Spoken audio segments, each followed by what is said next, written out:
Hey, what's up, guys? Walt Bayless here again. Just wanted to say thank you for all of the nice messages that I got sent after reading this. Those private messages were wonderful, and thank you for all the cool questions, too. I will try to get to them as I can. I'm a bit swamped and behind, but I wanted to share another couple of chapters from my book today, as you guys asked for. So that's what we're going to do. But first, somebody asked me, hilariously, Walt, are you a hermit? Yes, I am a hermit. No, I mean, I'm only half joking there. Yes, I do prefer solitude and silence. And there's a lot of reasons for that. Some of them I can talk about, some of them I won't. But for one thing, I mean, it's always kind of been the way I was growing up. Love people, didn't tend to like them a whole lot for obvious reasons. I'm sure a lot of you guys feel that way. That's generally speaking. I care, but I think when you're in kind of a creative mode, if that's kind of the way you're wired, you tend to go within. You're kind of spend more time down in the soil where the roots are than up in the sunlight. Having a loud birthday party with clowns for children like everybody else, not my thing. But this is what's so cool about the internet too. And I can just visit with you. You could be up in the middle of the night having a cigar or something stronger. And we could visit for a while. I could chat with you and read a little bit and just visit. And I kind of like that. That's really nice. But yeah, I do like my space. And to answer another question, how much of me is in my character Sam Blackwell? Well, Sam's his own guy for sure. But he definitely, I definitely understand the way he feels. And so I'm sure some of that bleeds over. It's impossible not to. But anyway, it's a pleasure to be here visiting with you now. I really do thank you for taking the time to listen. And I'm going to try to make this a good time for you. So I hope you enjoy the story. Let me get these crazy spectacles on here, and I believe we're on chapter 3. And so let's hit it. Okay, I think I just passed it. There we go. Okay, here we go. Chapter 3. As we approached Kat's bedroom, the smell was getting stronger. I thought about asking Carol if she smoked, maybe when nobody else was around. People have a lot of secret little habits that help them cope, and I could already feel that Carol had her fair share. Only I knew right then that smoking wasn't one of them. That meant the acrid burning scent was something else entirely, something all too familiar to me. Carol led me to the doorway of Kat's bedroom, and then left to get me the information I'd asked for earlier. And when she did that, I had to connect with the missing girl's personal energy as much as I could. For a psychic, a real psychic, their extra sense is exactly that. Another smell coming in, or another tone that you somehow hear that others don't. Another flavor, perhaps, a taste of the realms beyond. All of it transcending the usual 5-course palette of normal human experience. Everywhere you go and everything you touch has that extra something going on to a greater or lesser degree. And that psychic glimpse gives the world a whole new dimension for sure. But seeing and feeling so damn much can very often drive people mad, leading them to drugs or even suicide. They go that far just to drown things out, and I understand it deeply. That's why I always chuckle a little inside, when I hear people call this ability the gift. The gift is exceptionally strong with only a very few people in this realm, me for example. But everyone has at least a little of the gift down inside them, even if they don't know it. Most people mistake a psychic flash as another hunch, something their brain cooked up on the fly. But very often it's more than that. Sometimes it truly is a glimpse into another realm or dimension. A person with a peculiar gray cast to your eyes, for example, might die suddenly shortly afterward. Looking back, you could see and feel it coming, even if other people missed it. A particular house or location might give you the creeps, or you might brush past a stranger on a crowded train and get the same feeling. You can't explain it, but somehow you know in your gut to avoid that son of a bitch like the plague. A dark whisper in your ear. That's your sixth sense trying to wake up. It takes practice, but over time that little whisper will grow. Pretty soon you'll be able to sense a little something extra about almost everything around you. It might be small at first, like an object in a room that stands out curiously from all the rest, as if it was calling out, trying somehow to get your attention. For me, right then, it was the old soccer ball in the corner of Cat Mosley's room. The thing was dirty, worn out, and half deflated. Kat had obviously loved soccer at one time, but the progressing photos around the house told me that she hadn't actually played the game in years. Okay, so maybe she was nostalgic. Maybe. A bright white ball in the corner is one thing. Look how sporty I am or whatever. But the ball there was ugly, stained, and worn. Not some happy token of the past. It was the kind of past most kids let go of naturally, like old socks. And unless they're lazy oafs, young people usually reach out ahead, out toward a bright new future that they've imagined for themselves. So there was something more going on than just nostalgia, I thought. An old sadness, perhaps, a deep regret, but I wasn't sure what any of that meant just yet. Of course, there were a great many things in Kat's room that I could have focused my attention on. Clothing, various pieces of jewelry and trinkets, her computer. No diary like in the movies, but there was a small collection of books sitting neatly on a shelf near her bed. Plenty to search through if I wanted, and all of it would tell me at least something about Kat Mosley over time. For now, however, the old soccer ball was calling to me above the rest. For one thing, all the rest of Kat's room was tidy and clean, and then all of a sudden there was that dingy old ball in the middle of everything else, undulating with a kind of sad, dark glow around it. An evil soccer ball, I muttered, chuckling to myself. And just as I did, a dark, lizard-like creature came darting out from behind it. It was small and darkly iridescent, and it seemed to be smoldering as it went scrambling away, leaving a little trail of black smoke in its wake. Smoke that smelled of sulfur, and of course that wasn't a good sign. A being like that could have only come from one place, I thought. I knew right then that somebody in that house had been messing around with dark magic and the shadow realm. I watched as the little demon scratched its way across the fine wooden planks. Then it flattened itself out in order to shamble under the closed closet door. The stain it left on the white paint there would be invisible to most people, but it would remain for more than 50 years, no matter how many times you painted over it. Son of a bitch, I grumbled to myself. For a moment, I had hesitated, shocked and caught off guard by the little brimstone beast. But then I snapped out of it. Quickly, I dashed to the closet where it went and threw open the door. There in the corner, in the shadows behind some shoes, I could see a small pillar of smoke beginning to rise. The smell of burning paper and sulfur was in the air again, only stronger this time. I think Carol had come back into the room just in time to see me down there on my hands and knees digging through her daughter's closet, flinging shoes and boots aside, cursing at the little lizard thing. It had burrowed down into the shadows, huddling and clutching a small book with its claws, breathing bits of fire onto it so that the pages would ignite. Now, I'm not a religious man, not in any way that would make sense. But I wore a St. Benedict amulet around my neck most of the time. It was a gift from a very powerful being, and right then, I gathered the strength of its protection by touching it with my left hand. Then, with my right hand, I reached out suddenly to seize the burning book. The little demon lizard shrieked and snapped at me. But there was a layer of light around me now, and the shadow creature only singed its gnashing teeth against the glow. Finally, the little demon let go of the black book and scurried away into a pinprick portal on the wall. I jerked backward and fell over on my ass, sitting there on Kat's bedroom floor in the middle of the mess I'd made. I had the burnt black book in my hand and the edges of it still smoldering with bits of unnatural fire. I puffed and slapped at the embers desperately while I sat there among Kat's scattered clothes and shoes. I can only imagine how completely insane and ridiculous I must have looked at the moment. "What on earth are you doing?" gasped Carol, standing above me now with her mouth hanging open. Is something burning?" I blew at the edges of the book some more, swatting the glowing red parts and fanning away the smoke. "It's a book," I said brilliantly. "I found it in Kat's closet."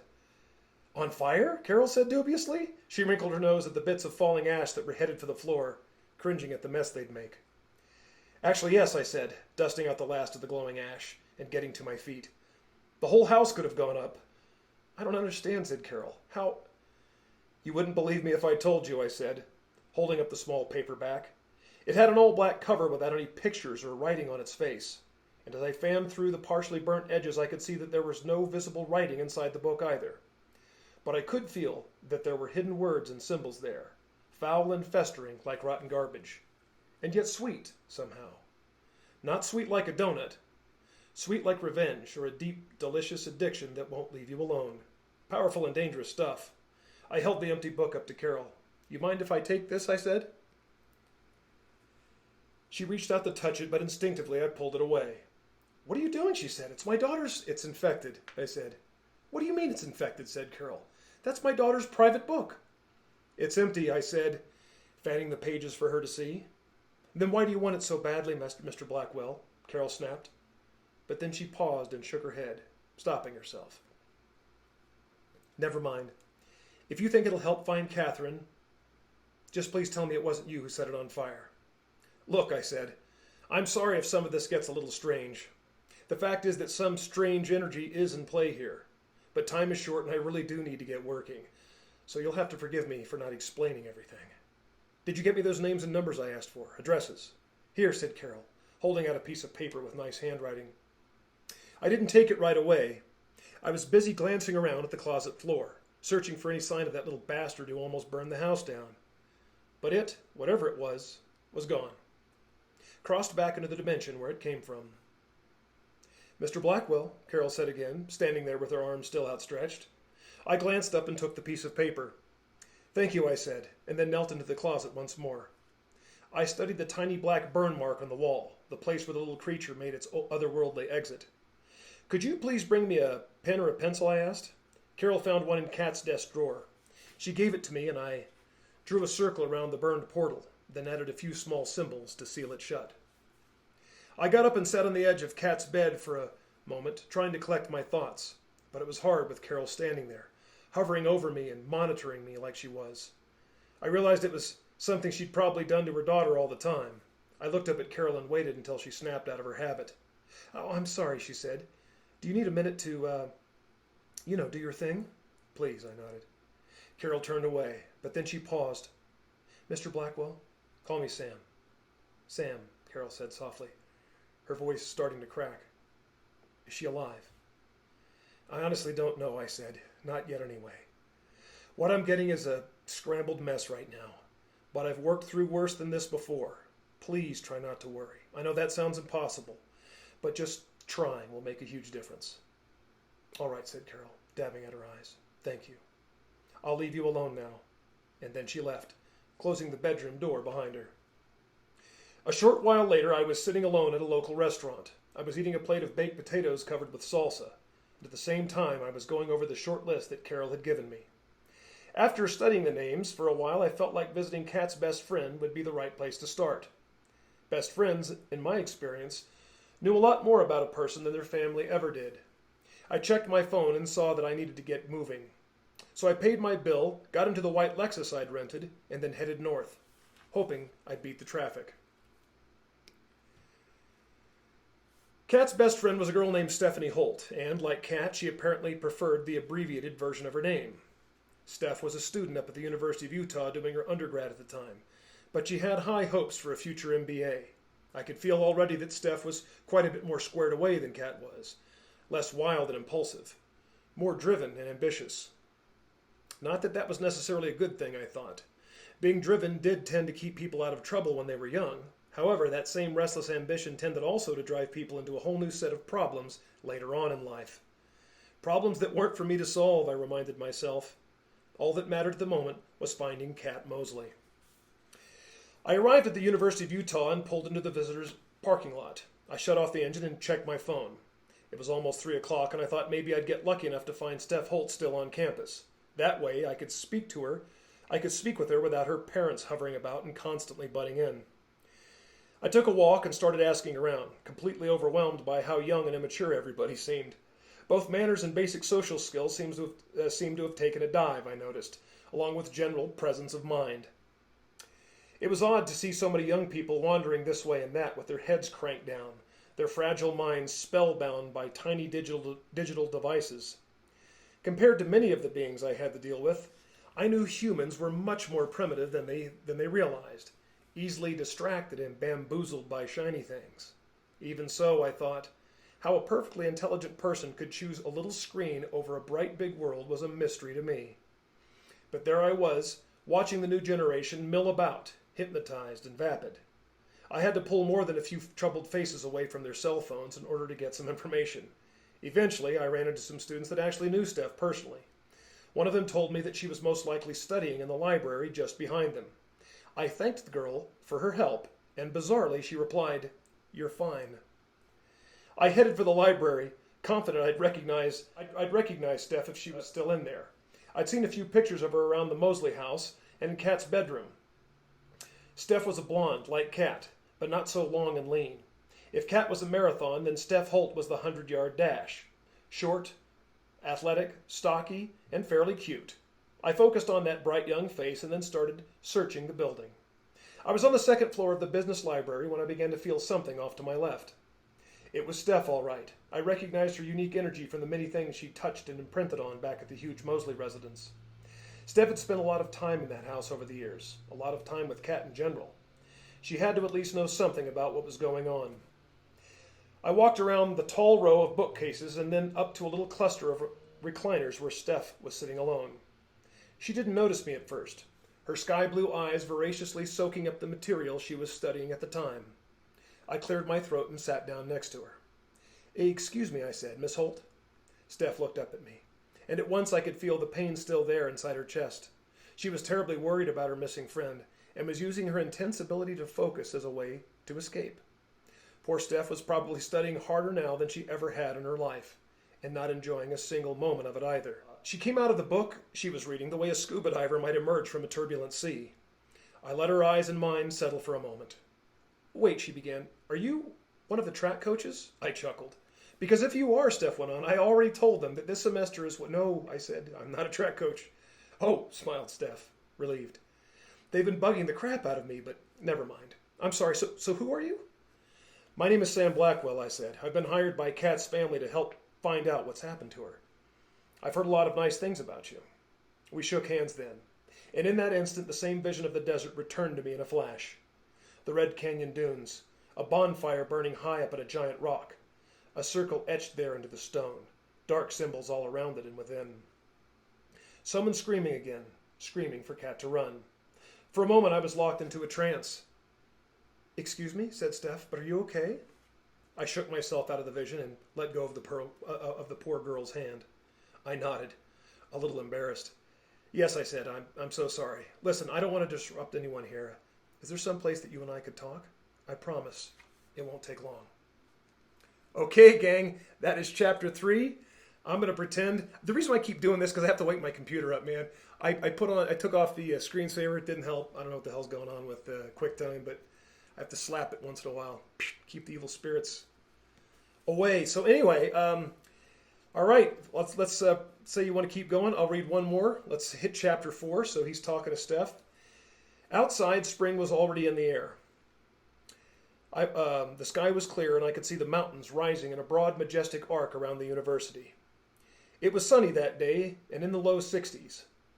But still, there was a darkness around Stephanie Holt that was palpable. It was more than just the grief over her missing friend, more like a mixture of fear and guilt, and something else too. I offered to buy her a cup of coffee and a late lunch if she was hungry, anything to get her talking. We found a nice diner across the street from the university and went inside. It wasn't crowded that time of day, so I, as I often do, set up at a table near the back of the place for some privacy. At first it was just going to be a cup of coffee, but it turned out Steph was actually starving. She was a stout, muscular girl that was tailor-made for explosive athletics. Quite attractive, but not Hollywood thin or waif-like as popular culture preferred. I could feel that she spent most of her time fighting who she was, starving herself unnecessarily as she tried to fit in, literally. But that day I was able to get her to relax and enjoy a decent meal for a change. I ate along with her and made small talk the whole time, letting her nerves settle and her mind open up. When we were done, the waiter took away our plates and we got down to business at last. "So when was the last time you actually saw Kat?" I asked. "That night," said Steph. "The night she went missing. That was a Friday, wasn't it?" "Yes," she said. "We were hanging out at the Blue Pig. It's a bar downtown. Just me, her, and some people from school." "Do you remember who else was there?" I asked. "So many people. It was a Friday, like you said." Steph shrugged and thought back, troubled by the memory. I tried reaching in and got a few flashes of that night, loud and crowded, people dancing and laughing. But there was an uneasy hum under everything I saw. "She wasn't drinking," Steph went on, which was kind of weird. "Why's that?" I said. "Because she usually liked to party. But not that night, I said, making some notes. Did you ask her why? She said she had to do something, Steph told me, but she wouldn't say what it was. Do you think she might have been meeting someone? Maybe, I guess so, probably. Kat was, popular. Did she have a steady boyfriend, I asked. I think there might have been somebody, Steph shrugged. She paused for a moment, feeling awkward. But Kat kind of saw a lot of people. Does that sound bad? Her mom didn't know. I won't say anything, I said. But had anything happened recently that seemed out of the ordinary? New friends, people hanging around that you hadn't seen before? Steph pretended to think about my question and then quickly shook her head. I knew she was lying, but I couldn't get a clear read on who or what she was trying to conceal. Something about that place out in the desert, blurred faces in the firelight, people screaming. Red Rock Dunes, I said suddenly. Does that place mean anything to you? Of course, said Steph. We go out there all the time when the weather's nice. We go four-wheeling or whatever with friends, cook out, camp. We'd go as much as we could over the summer, as much as Kat's mom would let her. Was Carol a control freak? Her mom? Totally. Kat couldn't wait to get out of that house. Ever since her dad bailed, her mom started clinging to her like crazy, like she didn't ever want her to grow up. It was messed up, and Kat hated it. I'll bet, I said. So tell me about these friends you went camping with. Were they the same group of people you always met up there? Mostly, said Steph. Some guys from college. They were cool. We dated a couple of them for a while, but when Kat and I broke it off, it got kind of weird. I know that feeling, I said. Did you guys still go to the dunes after that? A couple of times, said Steph. That's cool. Did you meet some new people to hang out with? Steph shrugged and rubbed her nose. She was starting to clam up, a dark aura of fear forming over her mind like a storm cloud.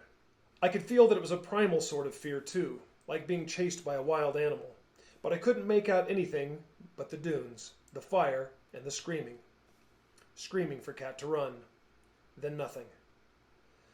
So, these new guys you met, I said, could you tell me about them? I never said we met any new guys, Steph frowned. I'm sorry, I just assumed you guys made some new friends while you were down there. Steph started chewing on her thumbnail and glancing around the diner.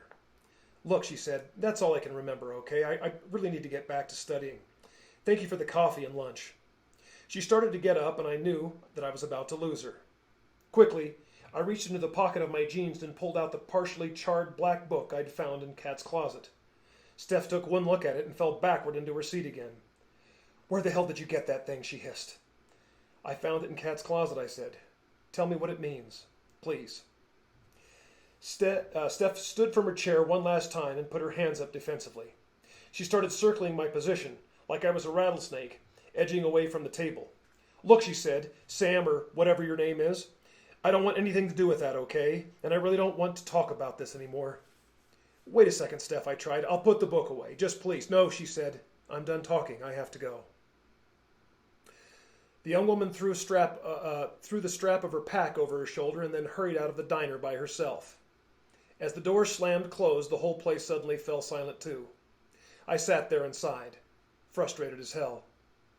I looked over and saw that the cooks in the back kitchen were staring at me now, like I'd just done something terrible to the poor girl. I glanced away and noticed that there was another young lady staring at me too. She was alone in a booth across the way, 30-ish with short black hair, leather jacket and jeans. She looked like a hard person on the outside, but her brown eyes were soft and warm, maybe even sympathetic to the uncomfortable position I was in. She broke eye contact with me and quickly stared down at her coffee again. Great, I muttered to myself. I returned my attention to the little black book in my hands. I could feel the black magic surging inside its charred exterior, but for now the content was invisible to me, hidden from my view with a spell of some kind. The only thing I knew for sure was that Kat had been messing around with it, and that it was likely at least part of why she'd gone missing. I got up, paid for lunch, and then left the diner. It was late afternoon, but there was one more interview I needed to get done that day. I entered the address Carol had given me into the nav system and then started driving west, listening to the directions while I thought. Kat's father was a man named Gerald Parker, a last name that both Kat and Carol had dropped as quickly as they could. But Kat's father had met a new woman named Joan, who liked his last name and everything else about him. Shortly afterward, They had a couple of kids, twins actually, and were starting a whole new life out in West Valley City together. Joan had 2 children already, a daughter and a son. The daughter's name was Randy, 17, fairly close to Kat's age. So when Kat came to visit, she at least had somebody to relate to besides a 13-year-old boy and a pair of drooling toddlers. I was hoping that maybe Randy and Kat had formed some kind of connection over the years. If so, it was Randy that I wanted to speak with most. It was a little after 6 when I pulled up across the street from the Parker house. Theirs was a well-kept little 2-story that was much more down to earth than the pretentious Mosley mansion. I saw that there were a couple of 4-wheelers on a trailer in the side yard, along with some jet skis and a boat. Presently, the garage door was open, and 2 big trucks were parked just inside. One black and the other one midnight blue. I had to smile. It looked like Gerald had found his soulmate at last. I got out and saw Joan coming around the back of one of the trucks. She was unloading some stuff from a Costco run, and it was a perfect opportunity for me to say hello. I waved, introducing myself as I jogged across the street. But I could tell right off that Joan had already recognized my face. 15 minutes later, I was hauling in the last of the grocery boxes with the Parkers, setting them down on the kitchen counter so I could meet everyone and shake hands. Gerald said hello and then wrangled their 2 young toddlers, Jacob and Alex, into his arms for me to see. The twins wriggled and squealed for a moment before Gerald finally let them go. Next, I met Joan's 13-year-old son, Ross. He was a typical junior high kid with his ball cap on backwards and a curious fear of smiling. Although he did smirk a little when I told him I could read minds and then threatened to tell everybody else what he was thinking about. The only other creatures left to greet me after that were the 3 happy mutts running around and barking at all of the excitement. The general energy in the house was warm and healthy. The Parkers were good people, and when they heard that I was trying to find Kat, I was instantly treated like family. After all the groceries were put away, I found myself seated in the dining room table, sipping a cold beer and talking with Kat's biological father. Gerald Parker was a hardy man with a thick goatee and a strong handshake, an ex-mechanic who now ran a successful landscape business out west.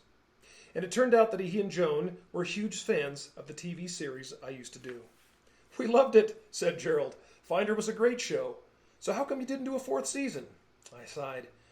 "Showbiz is full of a lot of sleazy characters," I said. I couldn't take being around all that. "Bad energy," finished Joan, grabbing a beer and taking a seat next to her husband. She was a hardy creature, too, attractive in a Harley-Davidson kind of way. She put her hand on her husband's and they squeezed each other. It warmed my heart to see stuff like that. Affection and kindness was evaporating among couples in the so-called modern world. But I could tell that at least these 2 were going to be happy for a very long time. "Am I right," Joan went on, getting my attention again, "about the bad energy?" "Oh, yes," I said. "Definitely. A lot of soulless, hungry people swarming around you all day long, constantly trying to get you to compromise in one way or another." "Seriously," said Gerald, "what'd they do?" "Well," I said, scratching my chin, "one example was they wanted to give me a supposed psychic partner." "Oh, God," said Joan, "don't tell me." "Yep," I said.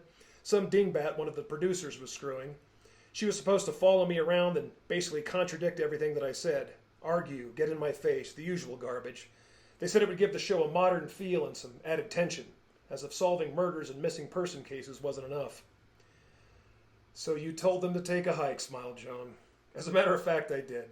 No amount of money's worth hating your life." "Friggin' TV," hissed Gerald. "It keeps getting worse, right, hun?" Joan nodded and rolled her eyes. "As soon as they get something good going," Gerald went on, "they have to mess it up with crap like that. We see it all the time with our favorite shows."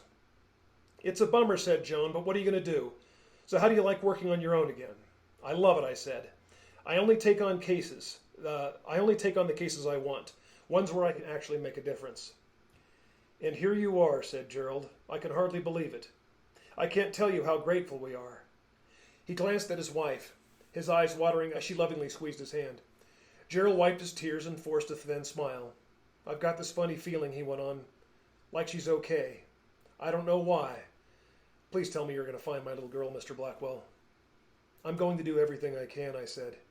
"Now, I'm sure you guys have had to answer the same stupid questions a million times already, and I know Carol's father hired some private investigators on top of everything else."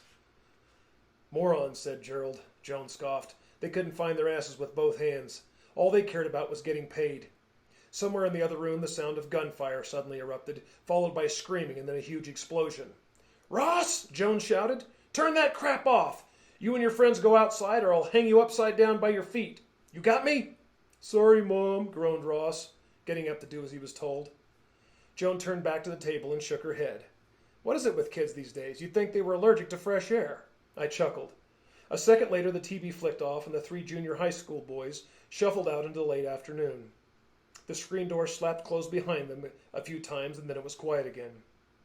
"Sorry about that," said Joan. "Boys will be boys." "And speaking of boys," I said, "do you know anything about who Kat might have been seeing? Did she ever talk about a boyfriend or anyone in particular?" "A couple of guys she and Steph met at college," said Gerald. "But I was told that ended a while ago. I can get you their names if you'd like." "Please," I said. "And what about anyone new? After the college kids, I mean. Anyone she and Steph might have met down at the dunes?" Gerald thought and then shook his head. "Not that I know of," he said.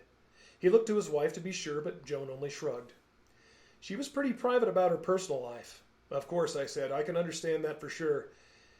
I sat there quietly for a moment, trying to get a read on Kat's time there.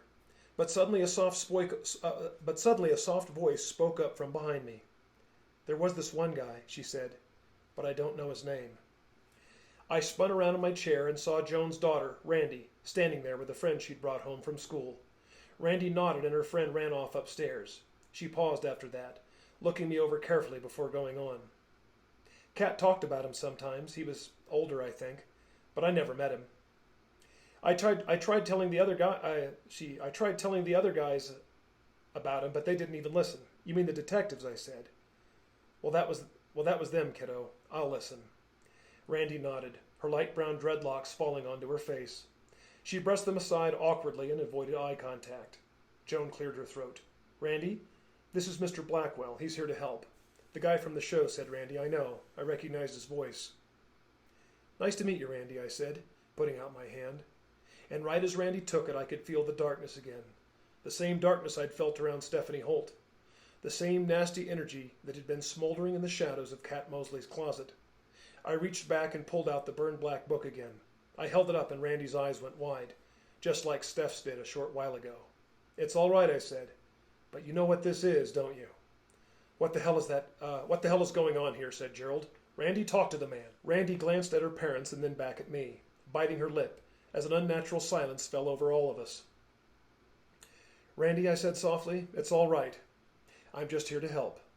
But I need you to tell me everything. Can you do that for me?" Randy stood there, staring at the book, her lips tense and her eyes still wide, her mind frozen with fear. "Randy," said Joan, "this is for Kat, hon. You gotta be strong and tell Mr. Blackwell the truth." I lowered the book and put it away, and as I did, the unnatural silence seemed to lift.